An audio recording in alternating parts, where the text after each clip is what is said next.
What is going on, beautiful folks? Today, we're going to be talking about the black eyes of a narcissist. Do a narcissist's eyes really turn black when they go into narcissistic rage, or are they possessed by demons and whatnot? Look into my eyes as a diagnosed narcissist. If you're new here, my name is Lee Hammock. I'm a diagnosed narcissist. Welcome to another episode of The Narcissist Goes.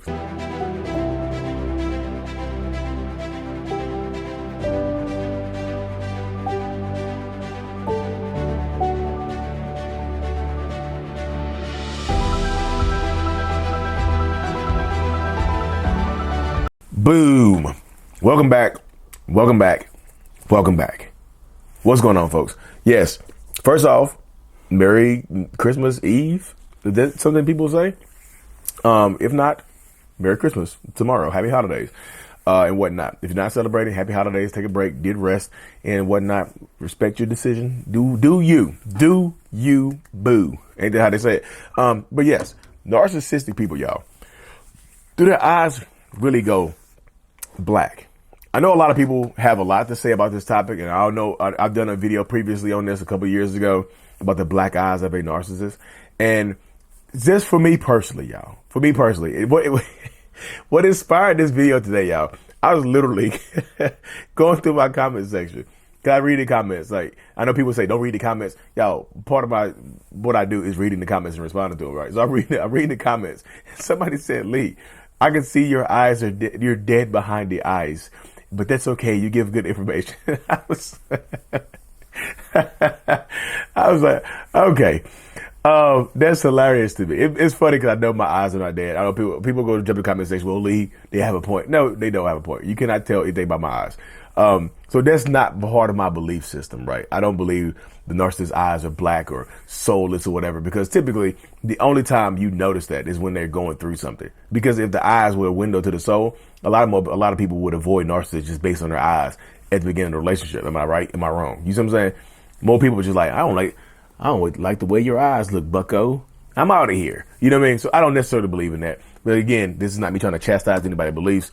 This is not me trying to put anybody's beliefs down, because we all share our own separate belief system, right?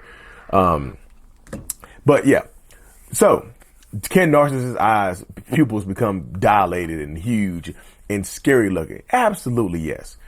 But is that from a demon possession? Is that from Lucifer finally getting a chance to take over and play with the narcissist like a puppet, right? Like puppet strings. Like, man, got you, little narcissist. Got you. Be a puppet. I own you. I belong. You belong to me. You know what I'm saying? Is that what actually happens? No, I don't believe that, y'all. I know, again, I'm not trying to put anybody's beliefs down. If that's part of your belief, the narcissist or demon possessed, hey, if that helps you heal, it helps you heal, right? But for me, I don't think, I've done a video previously on this, but I don't think narcissists are demon possessed. And when people say that, when you say that, I feel like you're taking the responsibility away from the person, like for their own behaviors. Because I feel like you think if you can get rid of this demon, they wouldn't act right. They have no control over themselves, right? I just don't. That's my personal belief right there. I respect your beliefs.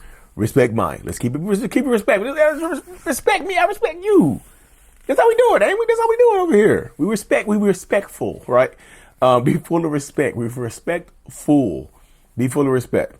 But I don't think it's a demon possession. But what could happen, what you're seeing right then and there, is they could have a heightened sense of fear or a heightened sense of like you're attacking them, and their eyes could become wide as hell, and could they change colors in the light or something like that? Possibly. Yeah, I'm not denying that could happen, right?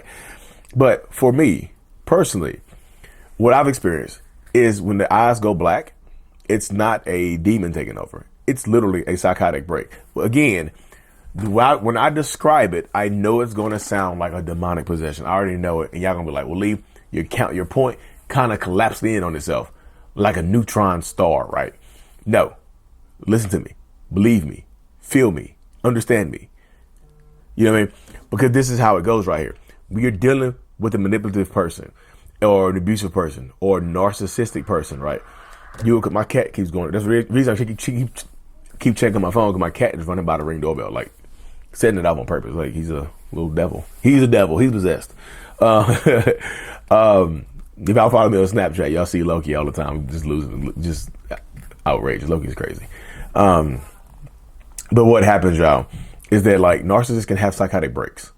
Like when they are not getting, this is the way my therapist described it, because I have had a psychotic break before. I've had one before, right? And like when that narcissist has a psychotic break, they are not themselves, right? It's like the narcissism takes over, like the narcissistic part of them, the damaged inner child.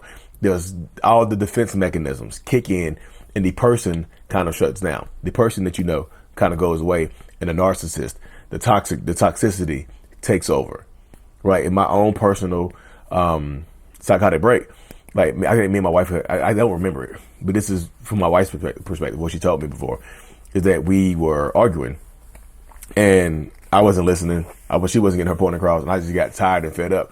And I think she had said something about my parenting style of my oldest son, or something about my mom.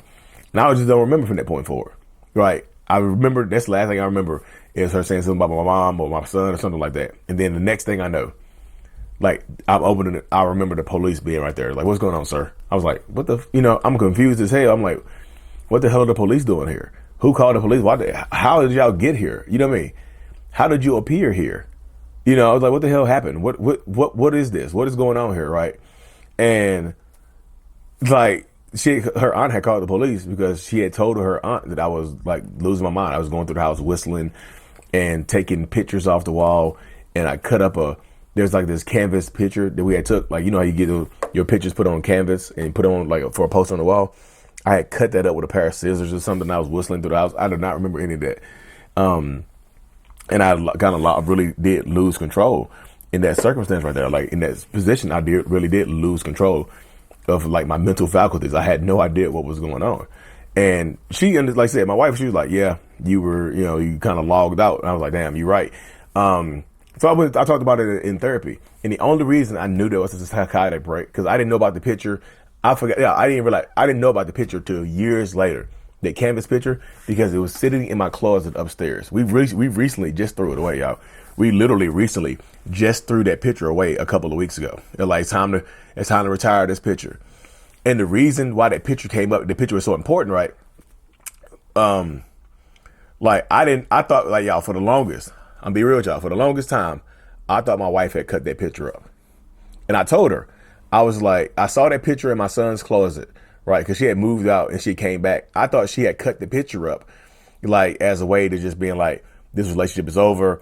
I'm cutting the picture up so I don't want anything to remember you by. So for years, that picture sat in the closet, and I was just like, my wife, she got to throw this picture away. I like, maybe, I didn't throw it away because I feel like she should throw it away because I thought she cut it up. I like, maybe when she's ready or when I earn it, she'll just throw it away.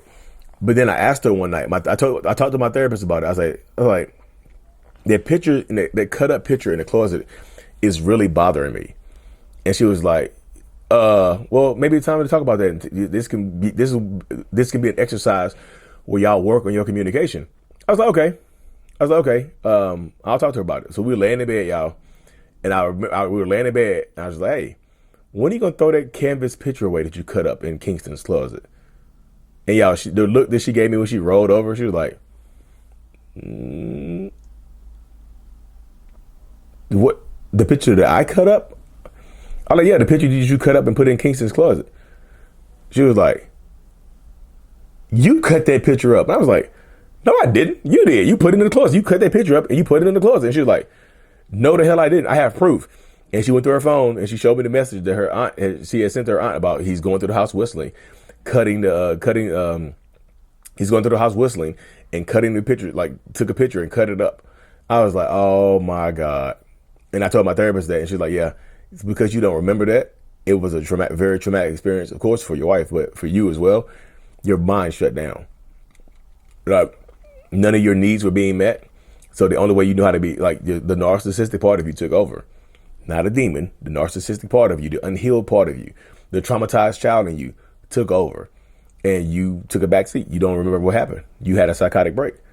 And my wife, she told me during that time period, like my pupils were extremely dilated. They were bigger than normal, and she was like scared. So, it sucks. It's an embarrassing moment in my life. But there was actually a psychotic break right there. That's when my eyes did change in that moment right there when I had a psychotic break. So if you're dealing with a narcissistic person, they had snaps. Like a lot of times what they'll say is they blacked out or they were seeing red. and they don't remember it. And that's dangerous right there, y'all. If they keep having these incidents and they don't remember it, or they don't see, they're seeing red or whatever, that's what happens right there. They're having psychotic breaks, which are scary. Psychotic breaks are scary. Those are not something you want to be around, y'all. You know what I mean? Those are not some things you want to be around, and like, because you might not live to tell the tale, so to speak, right? You know what I mean? Because this is what happens. They snap. You don't know what they'll do to you in those moments because they're out of control. If I can't control myself, you see what I'm saying? If I have no control over myself, my faculties, my mind, or anything like that, then how in the hell am I supposed to make things work? How the hell am I supposed to keep in control of my life at any moment in time? Because if I'm not in control, this could happen again. And that's one of my biggest fears, y'all. That one of my biggest fears is having another psychotic break, having my eyes go black or something like that. So I work on it. That's why I go to therapy. That's why I try to communicate better, because when lack of communication happens, my needs are not being met, whatever they are. I've ran out of options. My mind takes a back seat and the narcissism takes over. That's literally what happens. My mind took a back seat and the narcissism takes over. So if you're dealing with a narcissistic person, toxic person, psychopath, dangerous person, that could possibly be what happened right there. Their minds took a back seat for whatever was going on in the situation. And that's what happened. Yeah, man, I know y'all see my eyes darting around. I was looking for that. I took a picture of that thing before I threw it away. I was trying to show it to y'all, but I took so many pictures. I had so many videos of my phone. I probably won't be able to find it. But yeah, that's what happens, y'all. But I don't think it's a demonic possession. I know people, again, y'all, you are more than welcome to argue your point, but you're not going to change. This is not something you're going to change my mind, though. Like, you just, I'm not trying to change your mind. I'm just trying to give you my perspective. If it changes your mind, so be it. You know what I mean? But I'm just not trying to just like go all above and like, it's your beliefs are fake. Your beliefs are foul and this is that. I just don't want you to just put it all onto a demonic possession and take the responsibility or the accountability away from the abusive person in your life, right? It can't all be the devil. Sometimes the person that you're with is just a horrible human being. Sometimes the person that you're with is just an awful person. That's what happens. Like sometimes you do just get a horrible human being for a partner, and that sucks. It's not fair. It's not fair at all, y'all. That really does suck. That's one of the things that I hate that so many people have to go through and experience, because you just want to live. You want to survive. You want to love this person. You want to show love and you want to receive love at the same time, which makes sense to me, right? So if you're dealing with a dangerous ass person like this, y'all, you have to be careful. You mean, you don't want to get to the point, y'all, in these relationships where you're always walking on eggshells, because what fun is it being in a relationship where you have 0% chance of actually being yourself? Like your whole relationship is predicated around you being safe and stepping around somebody and making sure you don't upset this person. Now, that's a boring ass, just sad life. You know what I mean? I would say, do you want that life for yourself? Do you want that life for your kids? Because if you have children in an environment as well, that's part of it. Like, you're not the only one getting abused in this relationship. You know what I'm saying? They are as well. So there's something you really have to consider, y'all. If I find that picture, I'm gonna put it on. I'm gonna find that picture. I'm gonna put it. I probably ain't gonna find it. There's so many pictures on my phone, but that's part of the dynamic, y'all. That's part of surviving. That's part of thriving. It's understanding that this person has to take accountability for their actions, right? If their eyes go black, it could be a psychotic break. I talked to some people very recently, I talked to a person very recently that said they didn't remember doing the stuff that they did, like dangerous, like dude that hit his partner or did something horrible to his partner when he had a psychotic break. And I told him, I was like, he's like, I don't remember doing it. So I don't know. He's like, I don't remember even doing none of that. I was like, it's more dangerous if you don't remember it and you're not trying to work on it. You know what I'm saying? So it doesn't happen again. Because if you can't control it, what's stopping it from happening again? You know what I mean? And his partner said his eyes became big. Why I like this and whatnot, y'all. I'm losing my voice. So y'all, let me hop off this thing. My voice is like cracking and whatnot. But anyways, y'all, thank y'all so much for tuning in. I appreciate every single one of y'all. Have a very Merry Christmas or Happy Holidays, whatever you're celebrating. You mean, I'm thankful for you. I'm grateful for you.